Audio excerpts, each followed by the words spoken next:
بعضی زنانه دا اعتراض کوي چې بعضی وخت کې زما خاوند غصه شي، نو زه کوشش کوم چې خپل نفس کنټرول کم او غصه مې ختم شي، لیکن د دې باوجود زما خاوند خفه وي، نو زه په داسې وخت کې بیا څه وکم؟ جواب دا دی چې ګوره کله هم خاوند غصه شي نو په دغه وخت کې کوشش کوه چې خپل خاوند هغه راضي کړي، د خپل خاوند د راضي کولو کوشش کوه. که چېرته ښځه خفه شي په خپله خفه شي، خاوند له پکار دی چې هغه ستا د راضي کولو کوشش وکړي. که چېرته د یو بل د راضي کولو کوشش ونه شي نو یقینا بیا به ژوند ډېر مشکل شي.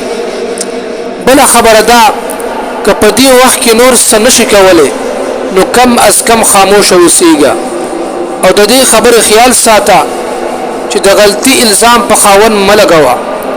فورا خبره ختمه که او چې خبره څومره غټیږي نو دومره به غصه سیوا کېږي، ځکه په دې کائنات کې د هر یو کس څه ناڅه ذمهداریانې وي.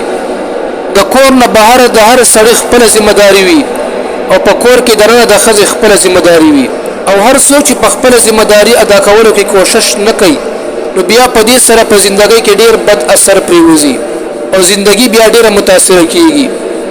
ځکه انسان فطرتاً صفایي خوښوي، چې کله د کور صفایي برابر وي نو بیا د خاوند طبیعت صحیح وي، بیا د خاوند په زندګۍ کې خوشحالي وي، ځکه د کور صفایي د ښځې اخلاقي فریضه ده.